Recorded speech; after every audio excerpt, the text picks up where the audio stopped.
there is this entire other part of life called a relationship with God that is non-negotiable. You have to have it in order to be happy. I mean, I still wasn't happy after I had a great career, after I finally checked off the whole get your degree kind of thing, after I was in the 1% fitness model physique category, still wasn't happy. Had a nice home, still wasn't happy. Had a cute little puppy sidekick, still wasn't happy. Had the attention from females, still wasn't happy. Then at 33 years old, I found out I got all these other plates spinning successfully, but there's one more I gotta add, and that's the Lord and Savior Jesus Christ. I gotta be on top of having a relationship with Him and investing in that. Beholden to truth. Christ culture. White identity. And fitness lifestyle. Red pilling the masses. On the front lines. Against the synagogue of Satan.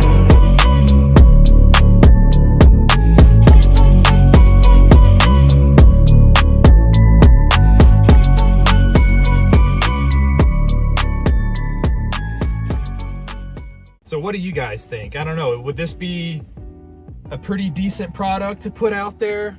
The Beholden to Truth. I wish you could see the back. It also has a little bit of a graphic on the back across the shoulder blades.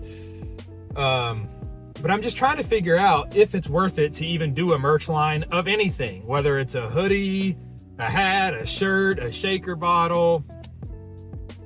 I got mixed feedback on some of the other suggestions that I put out there.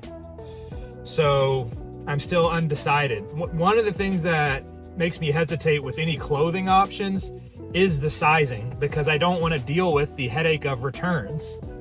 Like, that's just a whole very costly, it eats into your profit margin situation where somebody orders a medium and they actually wanted a smaller, they actually wanted a large, and they expect you to cover shipping, and then you have to pay a second shipping to ship a new one out to them. And so it's just a whole headache, and I'm trying to avoid that if possible. But I mean, the merch is looking clean though. I mean, I gotta say, that is probably the most aesthetic fitness apparel I've ever seen. And I've seen a lot of fitness apparel in my day. I was around before Alpha Elite existed, okay? Do you guys even remember Gymshark? Have we already moved past Gymshark at this point? Look, I was around before Under Armour existed, okay? That's how old I am. I've seen it all, and I have never seen fitness apparel so clean. I mean, it's like, it's got the somewhat retro vibes, but the symmetry, I'm impressed with it. I gotta say, whoever designed this really knocked it out of the park. What's going on, you guys? We are in the mobile office outside of the gym, having our usual happy hour, getting caffeinated before what's gonna be a back day. Got the work laptop, handling emails, meetings and such. And I was thinking about all the simultaneous things that I do every day. The 9-to-5 job, trying to run Beholden to Truth, my business, trying to be a good dog dad, trying to be an active family member, trying to date and, you know, have some kind of path toward an eventual marriage and kids. You can't just like completely neglect that. Try to take care of my body, got the gym 5 or 6 days a week. Oh, that also means trying to maintain a strict caloric intake every single day, maintain a pretty strict sleep schedule every day. And I made a story on Instagram about it today that was just breaking down a quick summary of how many productive things I do every day, from the 7,200 steps that I get, which comes across 2 different walks with Gilbert, my morning walk and my afternoon walk, the daily gym session, the 9-to-5 job, the Beholden to Truth side business. And then I said, like, the cooking demands of having to home cook everything. I don't go through drive-thrus. I don't eat restaurants. No, you know, nobody's cooking for me. So it's like I do all of this stuff, and it's from 8 a.m. to 8 p.m. every single day. All those things are happening. And I was just thinking about how life is essentially, if you want to become somebody who is highly functioning, highly successful, it comes from the ability to have as many plates spinning at one time as you can. And over time, you get comfortable with having 2 plates spinning, 3 plates, 4, 5. I want you to get that metaphor. You guys know what I'm talking about when I say plates spinning. If you've ever seen the clowns in a circus, they do this act where it's like a stick and they put a plate on it and they spin it, and you're supposed to be impressed about like, wow, that's requires such balance or whatever. But then they pull out a second stick and they get that one spinning and it's spinning. And then somehow they pull out a third stick and they got 3 plates spinning all the way. And then they pull out a 4th stick. That's what I'm talking about. That metaphor applies to all of the pillars of health in your life: education, career, spirituality, your physical health. Each of those plates, they got to keep spinning, and they don't keep spinning on their own. It's on you. And so like a plate, for example, might be your fitness. For a lot of people, it's hard to have the fitness lifestyle ongoing indefinitely. Sometimes they'll diet for 3 months or something like that, but to diet year round, meaning you're aware of your caloric intake and you're aware of the protein needs that you require to grow new muscle and stay in an anabolic state and all that, that's a plate that you have to keep spinning every single day. Every meal that you eat is part of keeping that plate spinning. Every grocery store trip is part of keeping that plate spinning. Every gym session is part of that. The sleep schedule, making sure you're getting 8 hours of sleep, that's all part of keeping the fitness lifestyle plate spinning and not falling down and crashing. Then you have your 9-to-5 job that you need to be successful at. And you know, that's not literally, it doesn't have to be 9 a.m. to 5 p.m. It depends on what career field you have. But assumingly you're working 40 hours a week, then you got to keep that spinning, which does also require that you're well rested and aware and sharp during those hours that you're devoting to that. And then keeping the plate spinning of, if you're a caretaker for an animal or for people, you got to keep that going. If you have a romantic life, if you're married, you're in a relationship, or if you're just trying to be involved in dating to get to those places, that's another thing you got to keep spinning. In my life, there were 6 years where I was also having to keep the plate spinning of education. Like, oh, by the way, I'm also a college student while working full time, while going to the gym, while doing all the home cooking, while trying to have a pet, while trying to date, while trying to be an active family member. So I mean, that is the truth about life, though, is, in my opinion, the people who I look at whose life I really am not inspired by, I look at it and it seems unfulfilling. Seems like they're leaving a lot on the table. They're not in good physical health. They don't have great careers. They don't have any kind of high ambitions. They don't have any intent on changing society around them for the better. It's like, seriously, I just want to be able to feed myself and then die. When I see people's lives like that, what you'll notice is that they have very few plates spinning. It's like they got their 9-to-5 job because they have to have that in order to feed themselves and in order to have a home. But beyond that, this is an important question you should ask yourself. If you're trying to build a successful life, how many plates do you have spinning right now? For me, it took 10 plus years to slowly add a whole plate such as fitness, and to then add a whole plate such as a spiritual life. I mean, that was a non-factor in my life. There was 0 minutes of the year devoted to developing a spiritual life for me up until age 33. So I thought I was doing good by crushing it with the career, being in the 1% of physical shape, getting my education done at the same time. And then I found out there's this entire other plate that you're supposed to keep spinning, which is a relationship with God. I was like, okay, so that's got to fit into my weekly routine now too. You know, get church on Sunday, but you need to be reading the Bible in your own time. You need to be praying on a daily basis, engaging other Christians in fellowship. So like, that's another plate that you have to keep spinning. And the minute you stop checking in with it, whether it's the weekly trip to the church or the Bible study or the prayers, that plate starts to wobble and eventually it falls, and there's nobody to blame other than the limited time amount that you have in the day to devote towards all these things, or more than likely yourself. So all of these plates, it's overwhelming when I lay out how much you could be doing.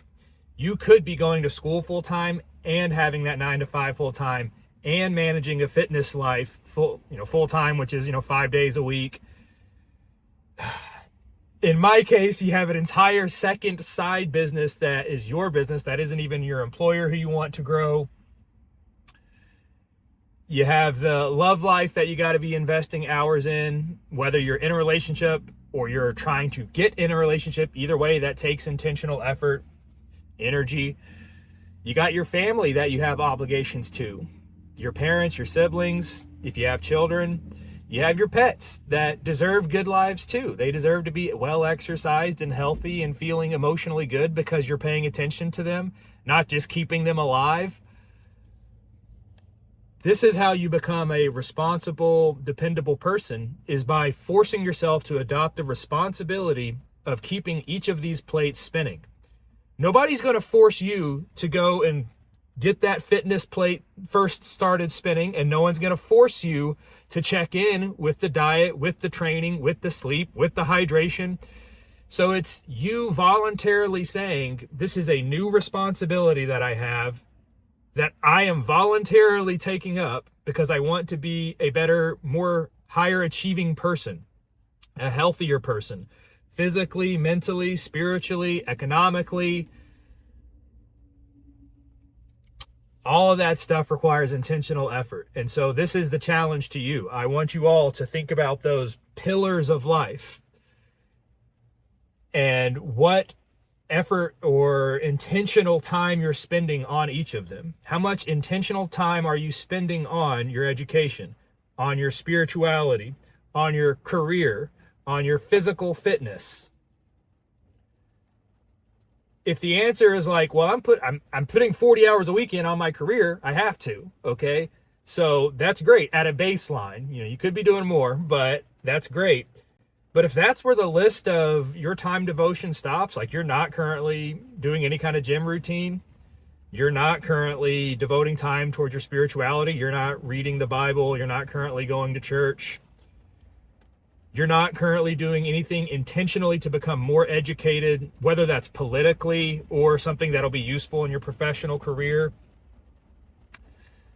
If you can't say that, like, yes, I am on a weekly or even daily basis doing something intentionally to invest in those pillars, then there you go. I just laid out how to be a successful person. It's on you.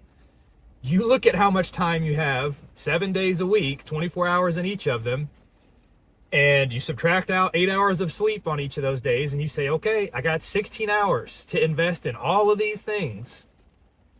Maybe 5 days a week, 8 hours of each of those are already subtracted out because the career thing is already sorted. You got a full-time job. I get it. Guess how much time there is throughout the rest of those work days? There's 8 more hours throughout each of those. And then on your 2 off days, you have another 48 hours. Well, less than that, 16 for the sleep. So 32 hours. So what is that? 32 plus 40, you have another 72 hours a week of productivity outside of sleeping and outside of your full-time job. And you're telling me that you don't have time to go to the gym for 45 minutes, or you don't have time to do the home-cooked meal rather than go through the drive-thru, or you don't have time to go to a sermon 1 hour a week on Sunday. You don't have time to stay on top of politics and what's going on, what's changing around you. You don't have time to do that when you have like 70 something hours a week. Let me ask you this. How much time do you spend watching streaming content? How much time do you spend watching pornography? How much time do you spend going out? Those recreational entertainment activities, going to the movies, going out to happy hours, all that stuff. Those hours, those minutes, they need to be shifted to all of those various, I mean, there's more. It's really down to whatever's in the worst shape, you need to attend to that first. And in my opinion, spirituality, now that I know how important it is, I kind of backed my way into discovering how important that was. I took care of the career while simultaneously doing the education, while simultaneously doing the fitness stuff, only to then find out, even when you're extremely successful in all of those, there is this entire other part of life called a relationship with God that is non-negotiable. You have to have it in order to be happy. I mean, I still wasn't happy after I had a great career, after I finally checked off the whole get your degree kind of thing, after I was in the 1% fitness model physique category, still wasn't happy. Had a nice home, still wasn't happy. Had a cute little puppy psychic, still wasn't happy. Had the attention from females, still wasn't happy. Then at 33 years old, I found out I got all these other plates spinning successfully, but there's one more I gotta add, and that's the Lord and Savior Jesus Christ. I gotta be on top of having a relationship with Him and investing in that. And so that's been the last 4, almost 5 years of my life. So anyways, guys, I think that's a good time to wrap it up. I need to make sure this video actually saves, and I'm afraid if I go too long, it won't. So I had to do this one on my phone, but this was just a really important subject that was on my heart to talk to you guys about. So hope you enjoyed the talk. Talk to you again soon. Check out the brand new threads over here. Boom. What do we think? With the white tank top. I got the one in black at home too. I think I like the white better. It's pretty freaking clean, I gotta say. This is a size large on a 170 pound 5'9" male. Last time I checked. What do you think? I like it. I think it's pretty good, I gotta say. Can we get a thumbnail? Boom. Pretty good. I do kind of want to know what a medium would fit like, so I might actually order a medium. That's probably a good idea. I mean, look at the shoulder. This is without a pump. I haven't even gone in the gym yet. It's gonna be a back day.